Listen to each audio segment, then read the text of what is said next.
So for your no weld oil drum barbecue build, you need an oil drum. First off, lay it down and mark the middle. Then draw a line all the way across the middle. Nice and easy so far, isn't it? Now we're going to rotate the drum about a quarter of its way round. That's all you need. We're doing the lid here, alright? And again, draw a line across. And the very next thing, before you go any further, lay the hinges out along that line and mark the holes. I'm just going to use the outside 4 holes here. Right, it's much easier to mark them now.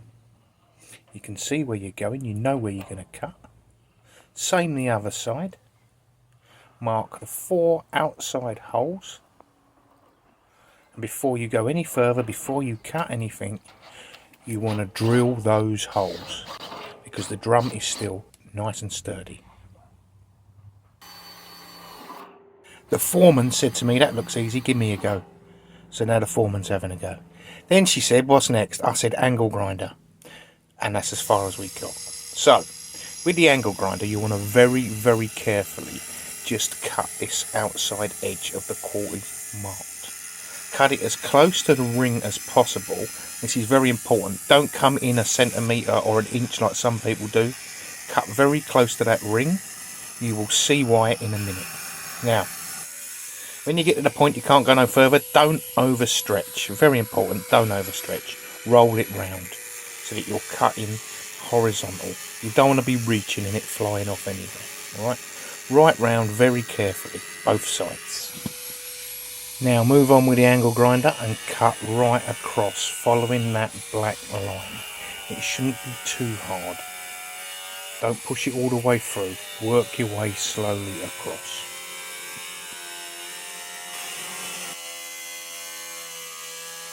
And for those awkward 4 corners where the angle grinder couldn't quite meet itself, use a chisel just to cut through. Look, nice and easy.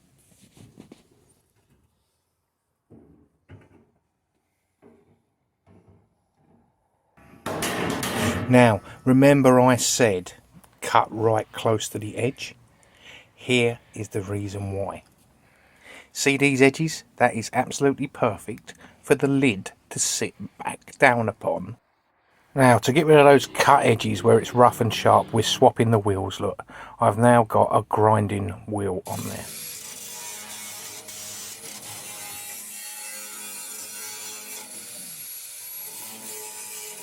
And I still found I had to use a file as well.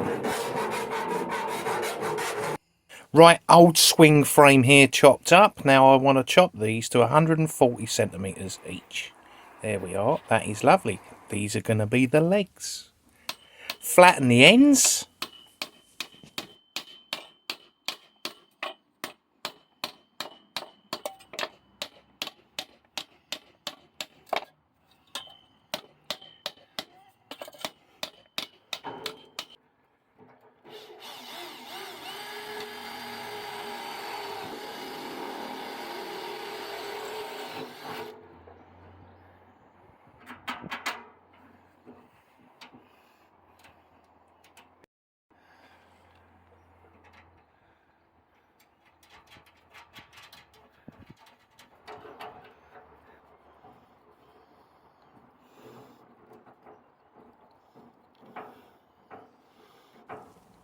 I measured the distance between the legs where they touch the barrel, and it's 12 inches, just to make sure I can get it right on the other side as well.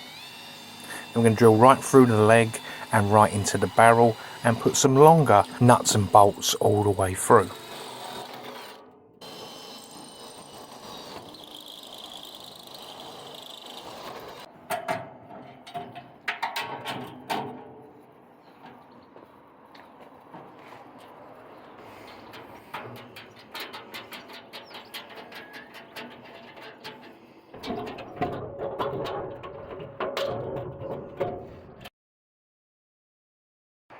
Time to fit those hinges in the pre-drilled holes. Nice and simple this way, isn't it?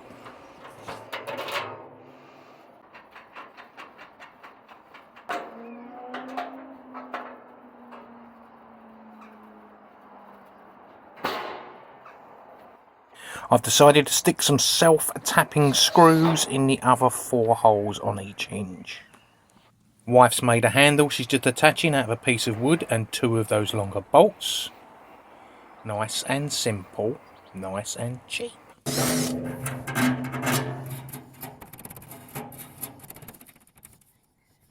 All the grill trays in this are from old cookers we've kept over the years.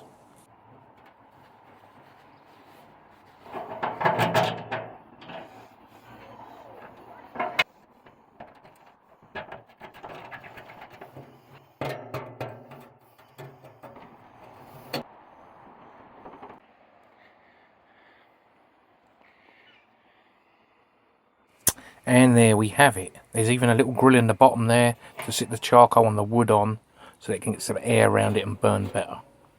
What it needs now is a good burn off to get rid of any oil residue from the inside.